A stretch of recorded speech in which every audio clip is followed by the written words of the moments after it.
shut the fuck up. It is always telling me how awful I am, how fat I am, and most certainly how unworthy I am. But I fucking had enough. And honestly, the best part is I don't actually have to listen to this voice inside my head anymore. But now comes the hard part, cleaning up all of its mess and getting rid of every single fucked up word it has ever spoken to me. This is my therapy, it is my way of healing and sharing all I have learned over the last few years. So enjoy my fucked up thoughts.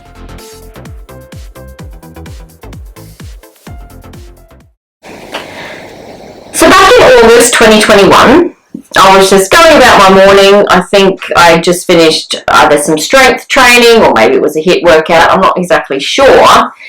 But as I was cooling down, my loving voice chimed in and said, let's start running. So I listened. Why not?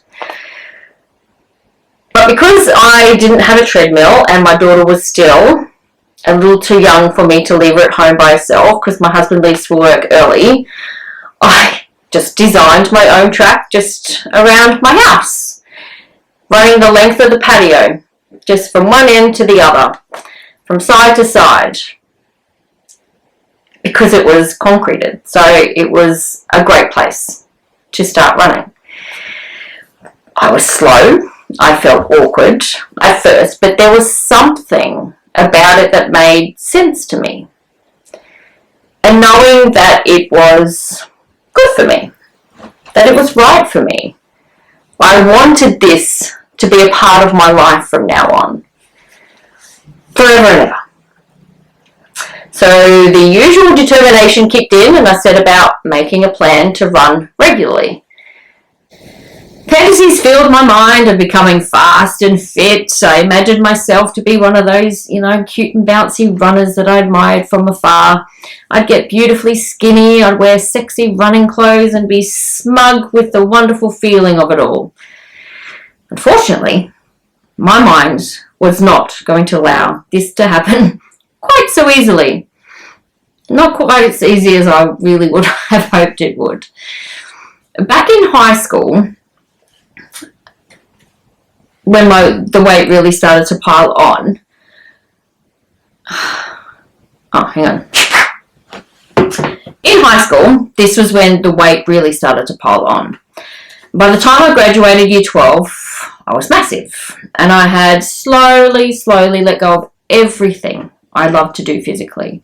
Netball, tennis, gymnastics, riding my bike. The only thing I kept was walking, and I can and will just walk almost anywhere. I don't care how far. I love walking. But running was never really in my repertoire. Yet the few times I had to do it as part of physical education, I secretly enjoyed it. I not necessarily liked the longer distances, but I loved sprinting. The feeling of moving my body at a great speed was exhilarating. I felt free. My whole body would be pumping with endorphins, and I absolutely loved it. My size, though, immediately cut me off from pursuing that on a regular basis.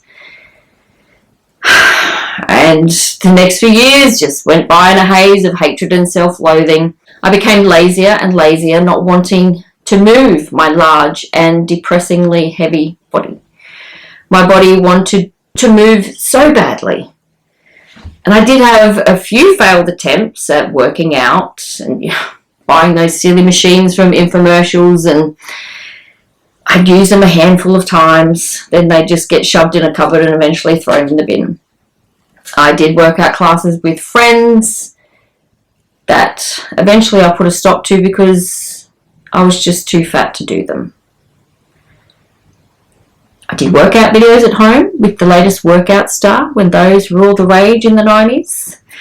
And having them yell at me and instructing my fat ass to move it and lose it. And as the years passed, I moved from home and I lived in America as an au pair and I worked in the UK. My body began to actually move more. There was lots of walking, a change of scenery and a small change of mind. And it gave me an ounce of confidence in myself and my body. It was also hit and miss though. I'd go through periods where I would move my body consistently, doing things that I'd love, such as kickboxing and various cardio classes. I used gym equipment at the gyms that I joined. I do home workouts as well. But towards the end of 2003, when I moved back to Australia from the UK, I was actually 30 kilos lighter. My confidence had grown some more, and I was riding high on the life I had just lived for the nearly 4 years that I was in London. Coming home, though, it was actually quite heartbreaking and distressing. I had to move back home, move in with my mother again, until I figured out my next move. My mum was still sharp and intrusive with no real tenderness and support. Not that I could see anyway. And I wanted out. I had to get away from there. My life had taken a massive stumble backwards, and I hated every minute. Thankfully, truly thankfully, I found a live-in nanny job within a month. So it was off to a new life for me. Oh my gosh, and a new life it was. Combined with the life I allowed myself whilst living in London, this life became something else. I became something else. But yet, there's always a but. My mind, it just followed me everywhere. It was just always with me. And a few memories do surface of moments when I wanted to run, to feel that freedom and exhilaration I remembered from high school. But my bloody fat body was not capable of running any more than 10 or 20 meters without giving up and giving out. However, the feeling I felt in those few meters took me back to something I wasn't aware I was missing. Sadly, that feeling was fleeting as my mind took over and then convinced me I was too fat and too slow and too hopeless and not good enough and not allowed to do these things that I enjoy. And frustratingly, I believed every word, every single time, which is why I gave up moving my body. It was easier to stay in the misery of it than to fight with myself every single time I wanted to get up and move my body. I relented. I gave in. I quit on myself. So it was a surprise, a massive surprise after moving to Queensland, that I got to my skinniest weight since I was probably 13 years old. There were a few things involved in this weight loss, but I want to only focus on how I was moving my body and whether I was actually enjoying it or not. And this was back when the Wii was popular, and so I got myself a Wii, and I bought some workout games and a few other ones that looked quite fun. I bought myself a bike, and I began riding a few times a week, and I walked and I walked. But even with all of that, it was very intermittent. Some days I would and some days I wouldn't. It honestly all depended on my state of mind. So without giving you an even more boring account of my exercise and workout history, the years up until now went pretty much the same as every other year of my life. Some days I did, some days I didn't. It all depended on my state of mind. Didn't everything? Now fast forward to 2021, to the beginning days of this new body adventure, and nothing seemed to have changed. Not in my mind anyway. My body had changed again after having children, but the desire to be what my body wanted to be was still the same as it has been since I was a teenager. What I couldn't see then was that my body wasn't desperate to be skinny. That was me. It was my mind giving me an unrealistic illusion I had to live up to. I never won that fight. With the vantage point of hindsight, I can clearly see now that all my body wanted to do, or that it was asking for, was to be strong, to have strength. It wanted to feel strong and powerful. It wanted to feel free and exhilarated. Those temporary durations of time were the real me. But because they felt good, I couldn't allow myself to have them for long. Giving in to the shitty and hateful thoughts and feelings that consumed every single waking moment and every single waking second. And here we are in 2024, and this bullshit is still controlling my life.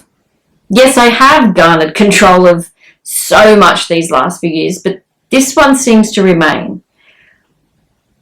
And now is the time to tell it to fuck off, because I want that strong and powerful body. I want to feel free and exhilarated. Running does that for me. And a couple of months after I got the nudge to begin running, my mum passed away. The strained relationship we had right until the very end led my grief into a small hidden box where I just locked it shut. It was a weird time. The death of someone I feel like I barely knew, the woman who raised me with anger, resentment, detachment, and some love, she was no longer there. And it's sad to admit, but it was not much different to when she was alive. So everything took a back seat as I did my best to reevaluate everything that I knew. At some point, the need to run took over. I was excited to get out there and be that strong and powerful woman whose body loved the freedom running provided. I ran a park run or two. I looked at races in my area and made plans with a friend to enter some of them. A 10K, here we come. With my training schedule ready to go, I went about my life in the same manner that I always have, with hope, determination, and an unwavering yearning to reach this decades and decades goal of having the body I knew I could have. Until my state of mind got in the fucking way. The hope, the determination, and the unwavering yearning were thrown to the edge of my desire, and they were held forcefully against their will, and I used all of the strength that I had to reach them, reaching out my arms to grab a hold of them and bring them back into my desire. Every so often I was successful. My hands held on tightly, and we felt good together, back where we belonged. Then July 2022 snuck up on me. Race day was approaching really fast, and in a blur of determination and fear that I was not going to make it. And 2 weeks out, I came down with the flu. Training was interrupted. Not that my training was consistent leading up to this point. The only consistent part of my training was the workout my mind was getting from yelling at me. Yelling at me every single fucking second of the day to remind me I wasn't good enough. I may have not been physically exhausted, but fuck, I was mentally exhausted. Here was another thing that I really, really, really wanted to do, but I was incapable of doing because I was being alerted to the very unreal fact of my hopelessness. I was aware of the different voices inside of my head by now, but because I was so convincingly convinced of all of my inferiorities, it took more time than I would have liked to have realised what was actually going on. But I did it though. I completed the 10K. I was slow, and I wanted to quit with every breath and every footstep on the pavement. But I didn't quit. Running those first few 100 metres, it was actually quite overwhelming. And if I wasn't in a massive crowd of people, I probably would have cried. Because I did get choked up. I was so proud of myself for doing it. I feel a bit choked up now. In whatever capacity that I did it, it honestly didn't matter. I was fucking doing it, and my shitty voice did not talk me out of it. But then the running stopped. I may have won the battle that day, but I still had a war to fight within myself. I've won many battles since that day, but the war, it's not over. My stupid fucking shitty voice has continued to dominate.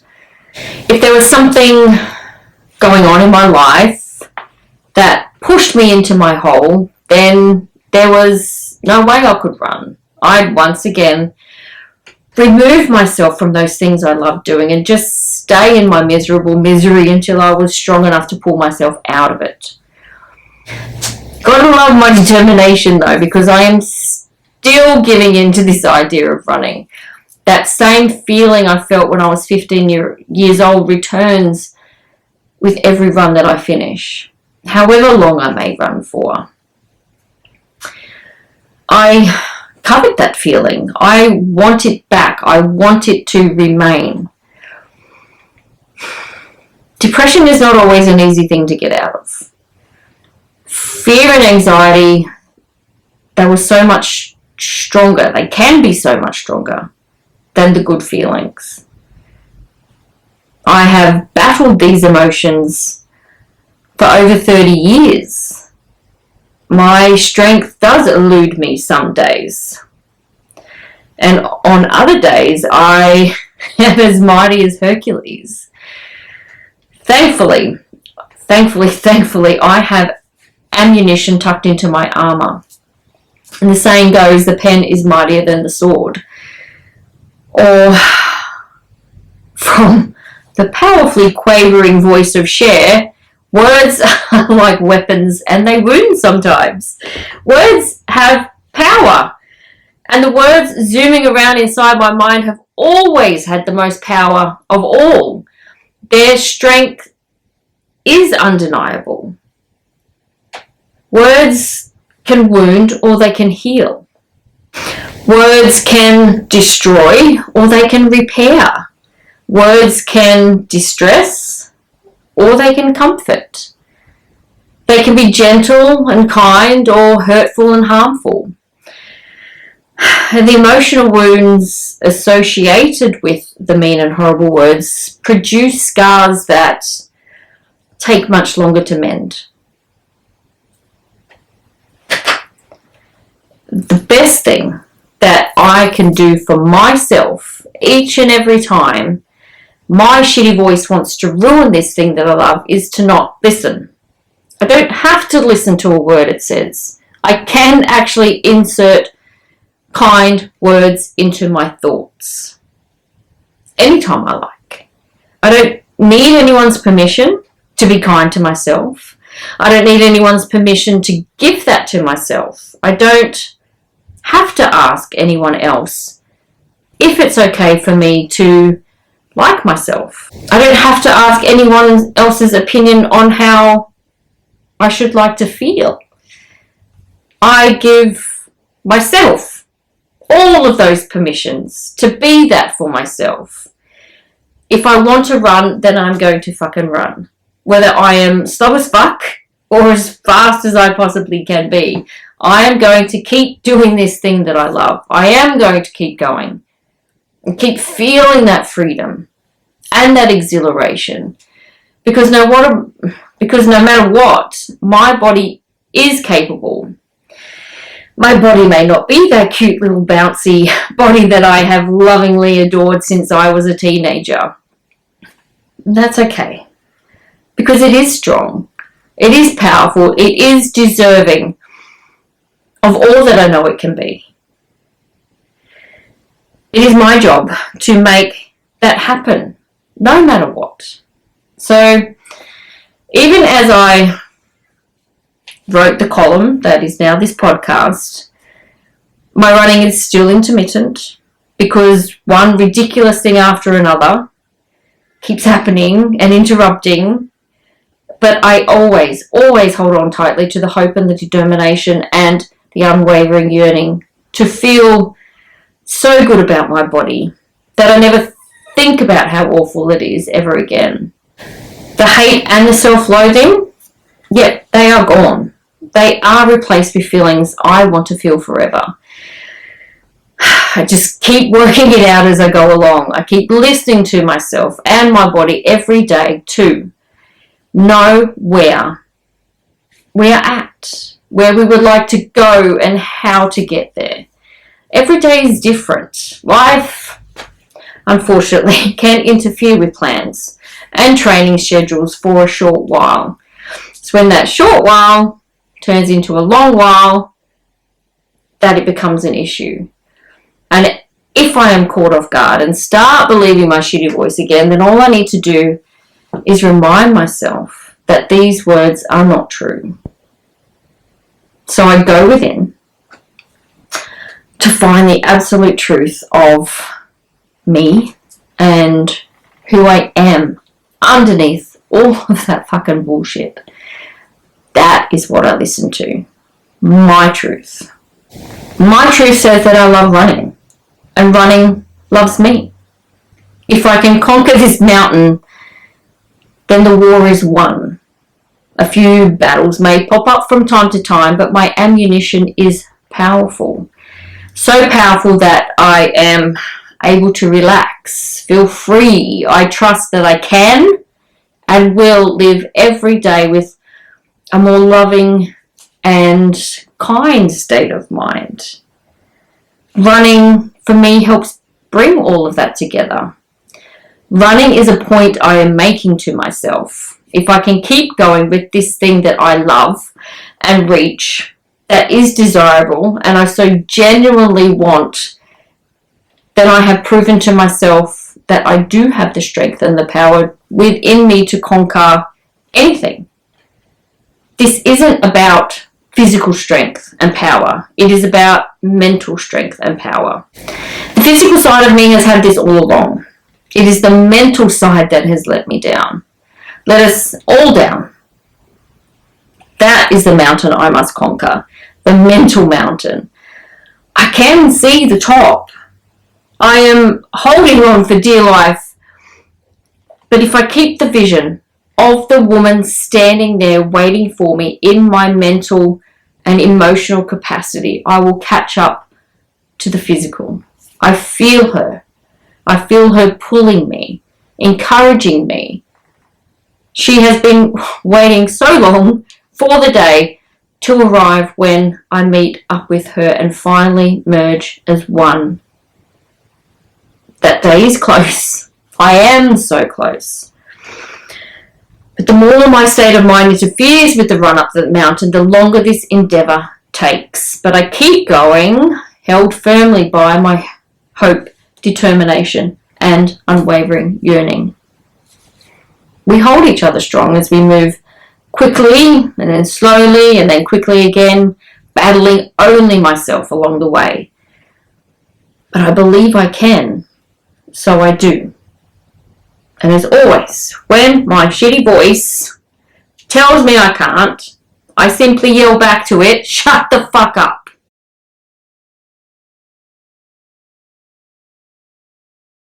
Alright, your exercise for this week is to ask if your state of mind is encouraging the things that you love or if it's taking them away. What is your mind trying to say to you in either case? Is this really how you want to be?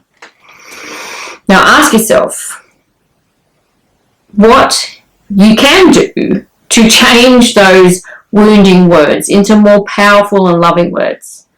Listen to your own loving voice for the answers for yourself, because it is within you. Only your loving voice knows the right answer for you. So share your answers. I'd love to hear them. I reckon you're not the only one with so many fucked up thoughts. So thank you for listening. And remember to keep on shouting, shut the fuck up. Until next time.